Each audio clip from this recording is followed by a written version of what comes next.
Hello friends, welcome back to PHP MySQL project series. Previous video में हम लोगों ने अटेंडेंस मैनेजमेंट सिस्टम के रफ डेटाबेस डिजाइन को डिस्कशन कर लिया है। आज से हम लोग प्रोजेक्ट का एक्चुअल डेवलपमेंट स्टार्ट करने वाले हैं। लेकिन कोडिंग स्टार्ट करने से पहले सबसे इंपॉर्टेंट स्टेप होता है एप्लीकेशन का यूजर इंटरफेस डिजाइन करना। तो आज की इस वीडियो में हम लोग एक फ्री बूटस्ट्रैप एडमिन टेम्पलेट का यूज करने वाले हैं। ये टेम्पलेट का यूज करके हम लोग एडमिन और टीचर के लिए प्रोफेशनल डैशबोर्ड का एक बेसिक लेआउट रेडी करने वाले हैं। हम लोग सीखेंगे कि डैशबोर्ड में किस तरह से नेव बार, साइड बार और कंटेंट एरिया को ऑर्गेनाइज कर सकते हैं। हम लोग हमारे प्रोजेक्ट के लिए एक फोल्डर स्ट्रक्चर क्रिएट करने वाले हैं। उसमें हमारे टेम्पलेट्स के फाइल को ऑर्गेनाइज करेंगे, जिससे कि आगे जाके हम लोग जब कोडिंग करेंगे तो हमारे फाइल को हम लोग प्रॉपर वे से मेंटेन कर पाए। तो इस वीडियो में हम लोग डेटाबेस या PHP के किसी लॉजिक के ऊपर फोकस नहीं करने वाले। हमारा गोल सिर्फ एक clean and professional layout ready करना है, जिससे हम लोग आगे की वीडियो में डायनेमिक बनाएंगे यूजिंग PHP एंड MySQL। तो चलिए स्टार्ट करते हैं। तो सबसे पहले हम लोग डाउनलोड करेंगे नाइस एडमिन 2023 रिलीज, जो फ्री है, जिसका लिंक मैं आपको डिस्क्रिप्शन बॉक्स में दे दूंगा। और उसके बाद हम लोग समझने वाले हैं blank page structure of nice admin template. Next हम लोग क्रिएट करेंगे folder structure for our project. After that हम लोग डैशबोर्ड लेआउट रेडी करेंगे फॉर एडमिन एंड टीचर। और लास्ट में हम लोग क्रिएट करने वाले हैं कॉमन पेज लेआउट, जिसका यूज हम लोग बाकी सभी पेजेस बनाने के लिए करने वाले हैं। तो नाइस एडमिन टेम्पलेट को डाउनलोड करने से पहले हम लोग एक एप्लीकेशन का UI देखने जा रहे हैं, जिससे हमें बेसिक आइडिया आएगा कि हम लोग किस तरह का डैशबोर्ड क्रिएट करने वाले हैं। तो ये एक ऐसा एप्लीकेशन है जो नाइस एडमिन टेम्पलेट के थ्रू बनाया गया है। मैं एडमिन के थ्रू लॉगिन करने जा रहा हूँ। तो देखिए ये पेज को, यहाँ पे एक नेव बार है और नेव बार में कुछ आइकन रखा गया है, साथ में प्रोजेक्ट का कुछ टाइटल है, एक सर्च बार है, साथ में यहाँ पे जो यूजर ने लॉगिन किया उसका नेम आ रहा है, उसका डेजिग्नेशन आ रहा है, माई प्रोफाइल का लिंक है और साइन आउट का ऑप्शन है। यहाँ पे एक साइड बार है, जो साइड बार में मेनू है। आप कोर्स पे क्लिक करोगे तो आप कोर्स मैनेज कर सकते हो, सब्जेक्ट पे क्लिक करोगे तो सब्जेक्ट मैनेज कर सकते हो। ये हमारा मेन वर्किंग एरिया है, जहाँ पे एक्चुअल में कंटेंट दिख रहा है। तो जैसे मैं यहाँ पे कोर्स पे क्लिक कर रहा हूँ, आप देख सकते हो यहाँ पे कोर्स का डिटेल आ रहा है। ये पूरा डेटा जो है वो जितने भी कोर्सेज अवेलेबल है वो दिखाई दे रहा है। और जैसे मैं न्यू टैब पे क्लिक करता हूँ, यहाँ से एक फॉर्म है जिसके थ्रू आप डेटा इंसर्ट कर सकते हो। तो ये जो पेज है उसमें हमारे पास एक नेव बार है, एक साइड बार है और मेन कंटेंट एरिया है। और ऐसा ही डैशबोर्ड हम लोग हमारे प्रोजेक्ट के लिए बनाने वाले हैं। तो नाइस एडमिन टेम्पलेट को डाउनलोड करने के लिए जो लिंक है वो आपके डिस्क्रिप्शन बॉक्स में रखा हुआ है, आप यहाँ से उसको डाउनलोड कर सकते हो। ये ओल्डर वर्जन है जो फ्री है, जो करंट वर्जन है वो आपका पेड वर्जन है। तो आपको ओल्डर वर्जन को डाउनलोड करना है यहाँ से। तो मैंने ऑलरेडी उसको डाउनलोड करके रखा है, जिसको हम लोग आगे यूज करने वाले हैं। क्योंकि हम लोग हमारा प्रोजेक्ट PHP और MySQL से बनाने वाले हैं, तो हमें यहाँ पे वेम सर्वर या जेम सर्वर की जरूरत पड़ेगी। मैंने वेम सर्वर इंस्टॉल किया हुआ है। फर्स्ट स्टेप आपको क्या करना है, आपने जो नाइस एडमिन टेम्पलेट को डाउनलोड करके रखा है वो फोल्डर को हम लोग यहाँ से कॉपी कर रहे हैं और उसको लेके जाएंगे हमारे www फोल्डर के अंदर, इनसाइड द वैम्प फोल्डर। तो मैं C ड्राइव पे जा रहा हूँ, जहाँ पे मेरा वैम्प इंस्टॉल है, और उसमें जो फोल्डर है www, उसमें मैं ये पेस्ट कर रहा हूँ। तो चलिए हम लोग पहले लोकल होस्ट पे जाएंगे और वहां से ये टेम्पलेट को रन करके देखते हैं। तो देखिए जैसे मैंने लोकल होस्ट किया, यहाँ पे हमारे पास जो भी फोल्डर है वो सभी दिखाई दे रहे हैं, जिसमें से मुझे क्लिक करना है नाइस एडमिन फोल्डर के ऊपर। तो जैसे मैंने नाइस एडमिन फोल्डर पे क्लिक किया, आप देखिए ये है वो टेम्पलेट, जो टेम्पलेट को हम लोग यूज करने वाले हैं। ऐसा नहीं है कि आप सिर्फ नाइस एडमिन टेम्पलेट को यूज कर सकते हो, आप किसी भी टेम्पलेट को यूज कर सकते हो। लेकिन दो तीन चीज आपको याद रखनी है कि आपके टेम्पलेट में ऑप्शन होना चाहिए, एक तो फॉर्म वैलिडेशन का, और दूसरी चीज आपका टेम्पलेट सपोर्ट करना चाहिए एडवांस डेटा टेबल्स को, जो jQuery के साथ होता है, जिसमें सर्चिंग और पेजिनेशन ये सभी फंक्शनलिटी अवेलेबल हो। तो एक ऐसा टेम्पलेट है जो टेम्पलेट में इतने सारे कंपोनेंट्स हैं जिसको आप डिफरेंट वे से आपके प्रोजेक्ट में इंप्लीमेंट कर सकते हो। लेकिन सबसे पहले हम लोग समझते हैं कि ये फोल्डर जो है, ये फोल्डर का स्ट्रक्चर क्या है। तो मैं ओपन करने जा रहा हूँ नाइस एडमिन टेम्पलेट का फोल्डर। तो नाइस एडमिन फोल्डर को ओपन करने पे आपको बहुत सारे HTML फाइल दिखाई देंगे और दो फोल्डर्स यहाँ पे है, एक है एसेट्स करके और दूसरा फॉर्म्स करके। एसेट्स फोल्डर को ओपन करके देखते हैं। तो देखिए यहाँ पे vendor, CSS, IMG, JS and SCSS folder available है। ये सभी फोल्डर्स जिसके अंदर JavaScript, CSS, vendor CSS, images, ये सब कुछ को ऑर्गेनाइज करके रखा गया है। और आपके जो भी पेजेस का लेआउट आप यहाँ से देख रहे हो, वो सभी पेजेस वो CSS, JS फाइल को यूज कर रहे हैं। तो सबसे पहला काम जो हमें करना है वो है इसके ब्लैंक पेज को स्टडी करना। तो आप देखिए टेम्पलेट में सबसे लास्ट में आपके पास एक ऑप्शन है, दैट इज ब्लैंक। तो ये एक ब्लैंक पेज है, जो पेज को हम लोग यूज करने वाले हैं और उसको मॉडिफाई करेंगे हमारे नीड्स के हिसाब से। तो वेरी फर्स्ट स्टेप क्या है, हम लोग एक फोल्डर क्रिएट करेंगे हमारे प्रोजेक्ट के लिए। और ये फोल्डर क्रिएट कहाँ पे होगा, www फोल्डर के अंदर। तो जाएंगे हम लोग C ड्राइव पे, जहाँ पे मेरा वैम सर्वर इंस्टॉल है, इनसाइड दैट www फोल्डर के अंदर। और यहाँ पे हम लोग एक फोल्डर क्रिएट करेंगे हमारे प्रोजेक्ट के लिए। तो एक मैं नया फोल्डर क्रिएट करने जा रहा हूँ और उसको नेम रखते हैं AMSPRJ। तो ये हो गया मेरा AMSPRJ फोल्डर, जो मेरे प्रोजेक्ट के लिए मैंने बनाया है। मैंने यहाँ पे नाइस एडमिन फोल्डर को भी ओपन करके रख लिया है।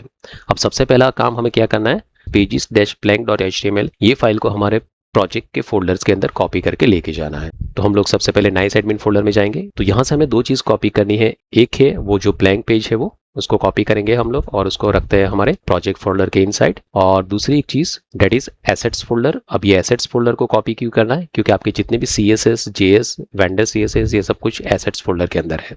तो इसको भी कॉपी करके हम लोग लेके जाएंगे हमारे प्रोजेक्ट फोल्डर के इनसाइड। अब ये ब्लैंक पेज को रन करके देखते हैं। तो ये है मेरा लोकल होस्ट और यहाँ पे हमारा जो प्रोजेक्ट हमने बनाया है वो है AMS-PRG। तो यहाँ पे देखिए आपके पास फोल्डर है और साथ में ब्लैंक पेज है। इस पे क्लिक करने पे आपका पेज रन हो रहा है। चलिए अब ये पेज में हमें चेंजेस करना है। तो सबसे पहले ये पेज का कोड ओपन करते हैं। तो ये है हमारा ब्लैंक पेज जो नियर अबाउट 580 लाइंस का है। इसमें कुछ चेंजेस करना है तो हमें केयरफुली करना पड़ेगा। तो इसको इजी वे से समझते हैं। तो सबसे पहले हमारे पास यहाँ पे हेड टैग है, आफ्टर दैट बॉडी टैग है। तो चेंज सबसे पहले करते हैं हेड टैग के अंदर। देखिए हेड टैग के अंदर आपके पास एक टाइटल टैग होगा। ये टाइटल टैग में हम लोग क्या करेंगे, हमारे प्रोजेक्ट का टाइटल डाल देते हैं, that is attendance management system.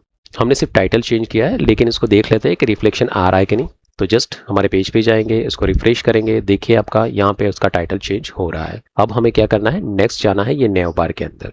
तो आ जाते हैं हमारे कोड के अंदर। तो अगर आप देखेंगे तो आपका जो कोड है वो वेल ऑर्गेनाइज्ड है। हेडर को अलग रखा गया है, साइड बार को अलग रखा गया है, फुटर को अलग रखा गया है और लास्ट में आपके कुछ JS फाइल को यहाँ पे ऐड किया गया है। तो हम लोग हेडर सेक्शन में जा रहे हैं। अब हेडर सेक्शन में आप देखेंगे तो सबसे पहले आपके पास एक डिव है और उसके अंदर आपके पास एक इमेज है, जो इमेज आपका लोगो है। तो आपको क्या करना है, एक लोगो क्रिएट करना है। मैंने एक 180 बाई 180 पिक्सल का लोगो क्रिएट किया है और वो लोगो मैं यहाँ पे यूज करने वाला हूँ। तो फॉर डेट हम लोग क्या करेंगे, हमारे प्रोजेक्ट के फोल्डर के अंदर जाते हैं सबसे पहले और यहाँ पे आपको एक फोल्डर क्रिएट कर देना है, that is with name IMG। तो ये फोल्डर हम लोगों ने क्यों क्रिएट किया है, इसके अंदर हम लोग वो इमेजेस रखेंगे जो इमेजेस हमारे प्रोजेक्ट के अंदर हम लोग यूज करने वाले हैं। तो चलिए मैंने लोगो ऑलरेडी बनाया हुआ है, इसको कॉपी करके रखते हैं IMG फोल्डर के अंदर और इसका नेम है AMS-logo.png। चलिए हमारे कोड में जाते हैं और यहाँ पे चेंज करते हैं, क्योंकि हम लोग डायरेक्टली इमेज फोल्डर से उसको यूज कर रहे हैं। तो आगे से जो एसेट लिखा है वो मैं यहाँ पे रिमूव कर रहा हूँ और यहाँ पे लिखते हैं IMG। आफ्टर डेट हमारे लोगो का नेम है AMS-logo.png। साथ में आप देखिए इसके साथ एक स्पेन टैग है जिसमें लिखा है नाइस एडमिन। यहाँ पे मैं मेरे प्रोजेक्ट का टाइटल डाल सकता हूँ। मैं यहाँ पे शॉर्ट फॉर्म डाल रहा हूँ, that is AMS attendance management system. इसको करते हैं सेव और देख लेते हैं चेंजेस रिफ्लेक्ट हो रहा है कि नहीं। तो इसको रिफ्रेश करते हैं, देखते हैं यहाँ पे आपका लोगो आ चुका है और AMS हो चुका है। आफ्टर डेट यहाँ पे आप देखिए, यहाँ पे आपके पास एक आइकन है, साथ में एक टेक्स्ट बॉक्स है सर्चिंग के लिए और सर्च का एक आइकन है। तो नेक्स्ट हम लोग जाते हैं कोडिंग में। तो देखिए एंड लोगो वाला जो डिव है उसको हम लोग करते हैं क्लोज। उसके बाद आपके पास एक दूसरा डिव आ रहा है, वो डिव है सर्च बार का। उसमें मुझे कोई चेंजेस नहीं करना है तो उसको ऐसे ही रखेंगे। आफ्टर डेट एक ये अनऑर्डर लिस्ट में सबसे पहली चीज जो है वो है आपका सर्च का आइकन, उसको हम लोग चेंज नहीं करेंगे, ऐसे ही रखते हैं। दूसरा एक LI है, जो LI में एक नोटिफिकेशन आइकन को प्लेस किया गया है। वो कौन सा नोटिफिकेशन आइकन है, ये बेल आइकन है जिसके साथ 4 ऐसा लिखा है, लेकिन मुझे ये रिमूव करना है। तो मैं सबसे पहले देख लेता हूँ, ये जो LI है इनसाइड डेट सबसे पहले एंड नोटिफिकेशन है, उसके बाद जो 4 लिखा है उसके लिए उसने एक अनऑर्डर लिस्ट बनाया है, तो उसको भी मैं क्लोज कर रहा हूँ। और यहाँ पे आपके पास एक कमेंट है एंड नोटिफिकेशन न्यू। तो जस्ट ये जो LI है ये LI को मैं यहाँ से डिलीट कर देता हूँ। एंड आफ्टर डेट रिफ्लेक्शन देखते हैं तो देखिए आपका वो आइकन निकल चुका है। सेम वे उसके बाद आपके पास एक मैसेज का आइकन है, वो भी मुझे नहीं चाहिए। तो देखिए एक दूसरा LI है जिसमें आपके पास मैसेज का आइकन रखा गया है एंड आफ्टर डेट उसमें एक अनऑर्डर लिस्ट है। तो ये पूरा LI हम लोग डिलीट करेंगे एंड मैसेज न्यू तक का। तो ये LI को हमें करना है डिलीट। तो देखिए वो आइकन निकल चुका है। आफ्टर डेट देखिए यहाँ पे एक यूजर का कुछ इमेज आ रहा है, ये इमेज की जगह पे हम लोग कोई आइकन यूज कर लेंगे। तो करंटली मैं इमेज को चेंज नहीं कर रहा हूँ, उसको ऐसे ही रखते हैं, उसको हम लोग बाद में चेंज करेंगे। LI के अंदर हमारे पास एक एंकर टैग है जिसके अंदर वो इमेज सोर्स रखा गया है और जो स्पेन टैग है उसके अंदर वो यूजर का नेम है। तो यहाँ पे हम लोग जब यूजर लॉग इन करेगा तो उसका नेम प्रिंट करने वाले हैं, तो उसको ऐसे ही रखते हैं। लेकिन अब देखिए जब आप यहाँ पे क्लिक कर रहे हो एट डेट यूजर का नेम आ रहा है, डेजिग्नेशन आ रहा है, ये मैं रिमूव करना चाहता हूँ। माई प्रोफाइल उसकी जगह पे हम लोग यहाँ पे कर देंगे अपडेट पासवर्ड और साइन आउट ऑप्शन। बाकी के तो जो ऑप्शन है वो मुझे नहीं रखने हैं। तो चलिए इसको चेंज करते हैं। तो नेक्स्ट जो आपका LI है उसमें आप देखिए आपके पास एक एंकर टैग है, आफ्टर डेट एक अनऑर्डर लिस्ट है जिसमें सबसे पहला एक LI है जिसमें वो डेजिग्नेशन प्रिंट हो रहा था। तो वो LI को हम लोग डिलीट करते हैं। उसके बाद एक माई प्रोफाइल वाला LI है, उसको हम लोग चेंज करते हैं, यहाँ पे अपडेट पासवर्ड कर देते हैं। मतलब अगर यूजर पासवर्ड चेंज करना चाहता है तो यहाँ से कर सकता है। And after that account settings है, ये मैं रिमूव कर रहा हूँ, उसकी ज़रूरत मुझे नहीं है। नीड हेल्प इसको भी हम लोग डिलीट कर रहे हैं। इसके बाद साइन आउट का ऑप्शन है जिसको हम लोग रखने वाले हैं। तो ठीक है, यहाँ तक का हमारा कोड कंप्लीट हो चुका है। इसको सेव करते हैं और एक बार देख लेते हैं। तो अब देखिए यहाँ पे आपके पास दो ऑप्शन है, अपडेट पासवर्ड और we can say change password, I think better रहेगा, इसको चेंज कर देते हैं चेंज पासवर्ड। तो चलिए साथ में ये इमेज की जगह पे आइकन भी रख लेते हैं। इसके लिए हमें क्या करना है, नाइस एडमिन टेम्पलेट पे जाएंगे और यहाँ पे आपके पास देखिए आइकन का ऑप्शन है जिसमें रेमिक्स आइकन करके है। यहाँ पे आप देखिए तो बहुत सारे यूजर्स के आइकन अवेलेबल है। तो यहाँ पे एक आइकन है जिसका नेम है री एडमिन फिल, मुझे ये आइकन को यूज करना है। तो फॉर डेट हमें क्या करना पड़ेगा, ओपन करना पड़ेगा icon remix dot HTML file. तो ये है मेरा आइकन रेमिक्स फाइल, इसको ओपन करते हैं हम लोग। और कैसे मिलेगा उसका कोड, तो हमें क्या करना है, आपके पेज से जो भी आइकन चाहिए उसके नीचे जो टेक्स्ट लिखा है जस्ट उसको कॉपी कीजिए, सर्च कीजिए आपके फाइल के अंदर उसको। तो देखिए यहाँ पे उसका कोड है, जस्ट आपको कॉपी करना है ये div क्लास आइकन, इसको कॉपी कर लेते हैं और इसको लेके जाते हैं हमारे कोड के अंदर। जहाँ पे इमेज था वहाँ पे हम लोग इसको पेस्ट कर देते हैं। तो देखिए आइकन के साथ वो टेक्स्ट भी आ रहा है, मुझे टेक्स्ट नहीं चाहिए। तो ये जो div क्लास लेबल है इसको रिमूव करते हैं, सेव करते हैं। तो आप देख सकते हो आपका आइकन यहाँ पे आ चुका है। तो यहाँ पे हमारा नेव बार कंप्लीट हो चुका है। अब नेक्स्ट आ जाते हैं हमारे साइड बार के ऊपर। तो जैसे आप ये कोड में आगे जाएंगे आपको एक कमेंट दिखाई देगा दैट इज एंड हेडर। आपको क्या करना है, ये हेडर सेक्शन को क्लोज कर देना है। इसमें जो चेंजेस करने थे वो हमने कर दिए। अब हम लोग साइड बार में आ रहे हैं। तो देखिए साइड बार में सबसे पहले आपके पास एक अनऑर्डर लिस्ट है, उसमें एक एलआई रखा गया है। वो एलआई में एक एंकर टैग रखा है जहाँ पे लिंक किया गया है वो पेज जिसको आप ओपन करना चाहते हो वो क्लिक के ऊपर। साथ में एक आइकन रखा गया है और एक स्पेन टैग रखा गया है। तो चलिए इसको थोड़ा समझते हैं डिजाइन में। यह है आइकन, यह है टेक्स्ट और इस पे क्लिक करने पे कोई पेज ओपन होगा उसके लिए एंकर टैग रखा गया है और वही चीज रिपीट की गई है। तो हम लोग क्या करने वाले हैं, बाकी जितने भी एलिमेंट्स है वो सभी को डिलीट करेंगे। जस्ट मैं डैशबोर्ड को रखने वाला हूँ यहाँ पे। तो चलिए जितने भी एलआई है उसको पहले क्लोज करते हैं। मुझे सिर्फ डैशबोर्ड वाला एलआई रखना है, बाकी सभी एलआई को हम लोग करते हैं डिलीट। और हमारे पेज को रिफ्रेश करके देखते हैं। तो देखिए आपके पास सिर्फ दो ऑप्शन रहे, डैशबोर्ड एंड ब्लैंक। ये ब्लैंक को भी मैं वहां से डिलीट कर देता हूँ। नाउ तो हमारे पास सिर्फ एक ही ऑप्शन है दैट इज डैशबोर्ड। तो देखिए पहले समझ लेते हैं कि हमारा एडमिन जब लॉगिन करेगा तो वो कौन कौन सी एक्टिविटी कर सकता है। एक तो डैशबोर्ड रहेगा उसके पास, वो कोर्स मैनेज कर सकता है, वो सब्जेक्ट मैनेज कर सकता है, वो यूजर को मैनेज कर सकता है that is we can say teacher, students को मैनेज कर सकता है एंड आफ्टर डेट वो रिपोर्ट्स दे सकता है। तो वो सभी ऑप्शंस क्रिएट करने हैं। तो इसके लिए हम लोग क्या करेंगे, हमारे कोडिंग में जाएंगे।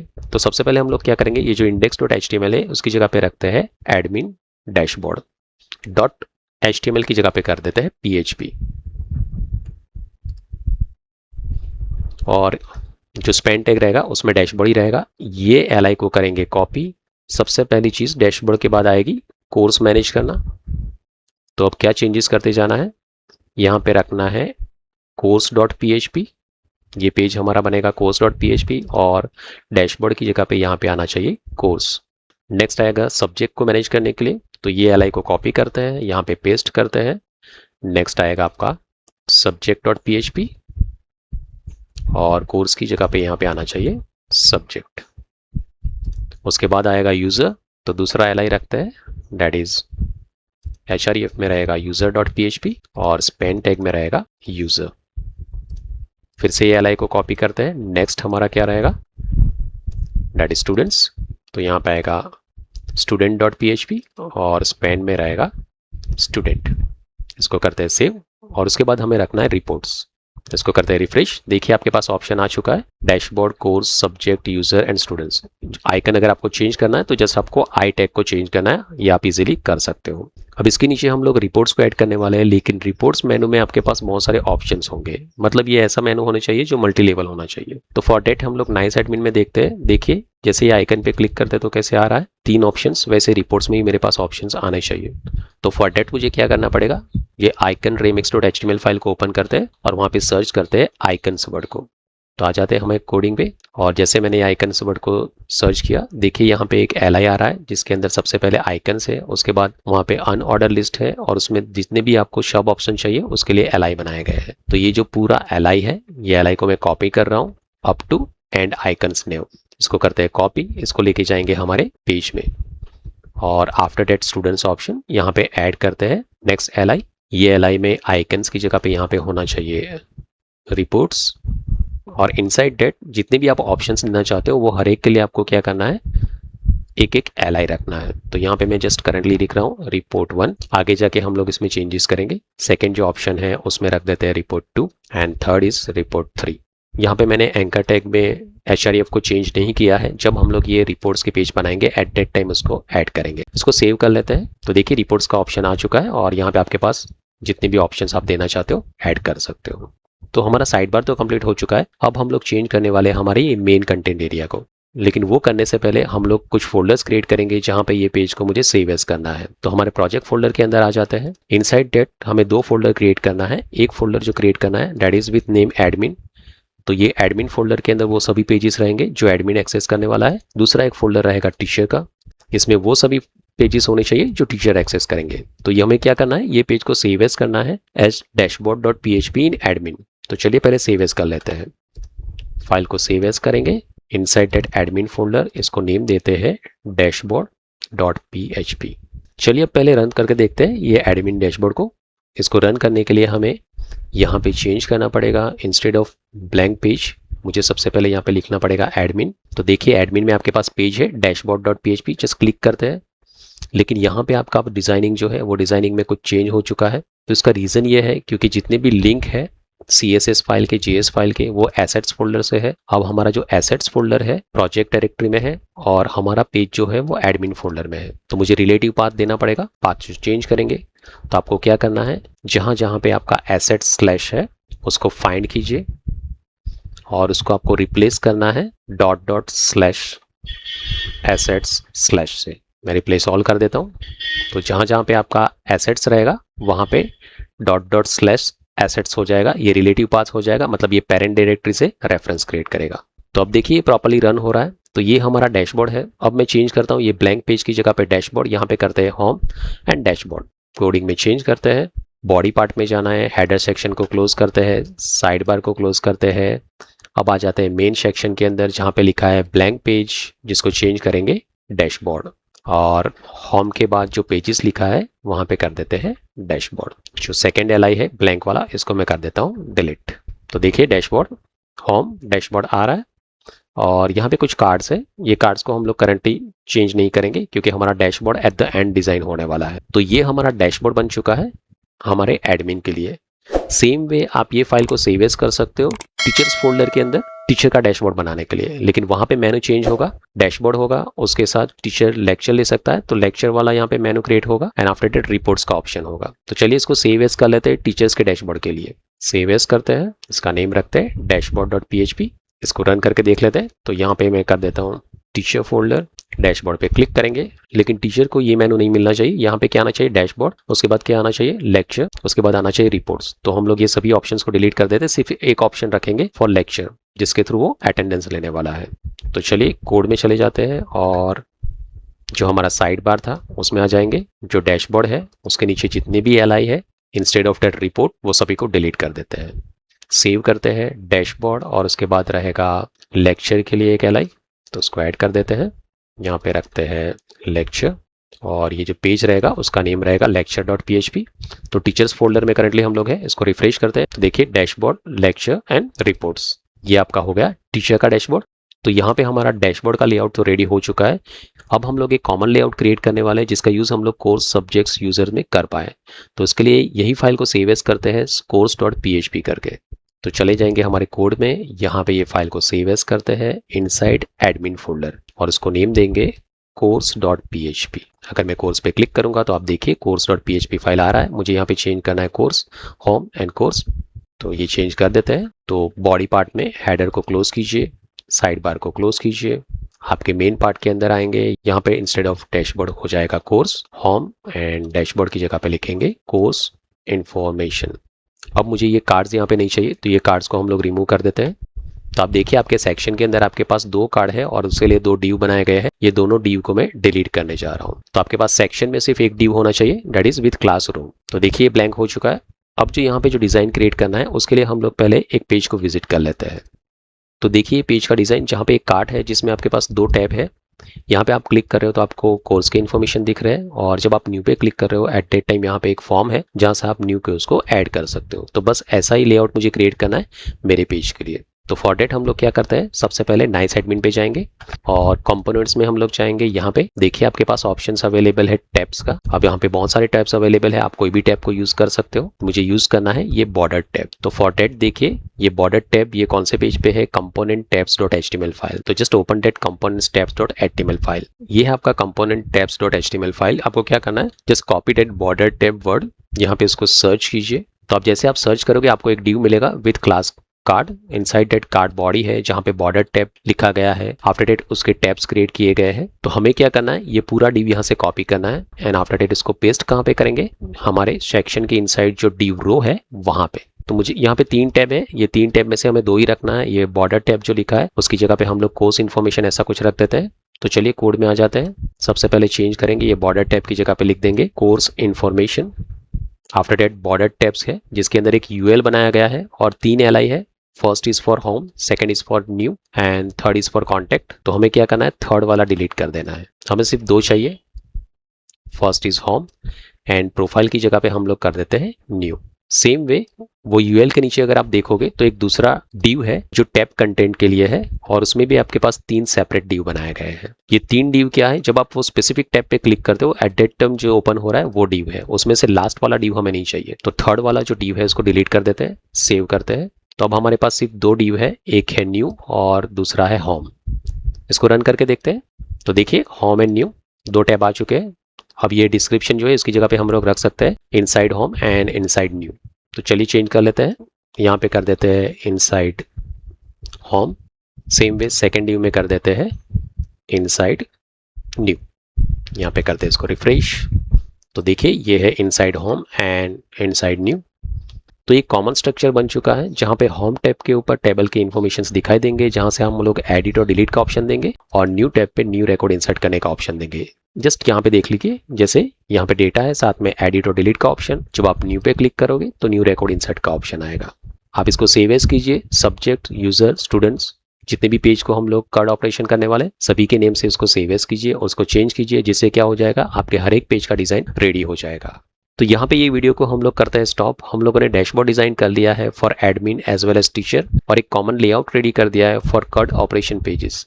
तो नेक्स्ट वीडियो में हम लोग MySQL में डेटाबेस क्रिएट करेंगे और सीखेंगे कि किस तरह से PHP और MySQL में डेटाबेस कनेक्शन कर सकते हैं। तो मिलते हैं नेक्स्ट वीडियो में।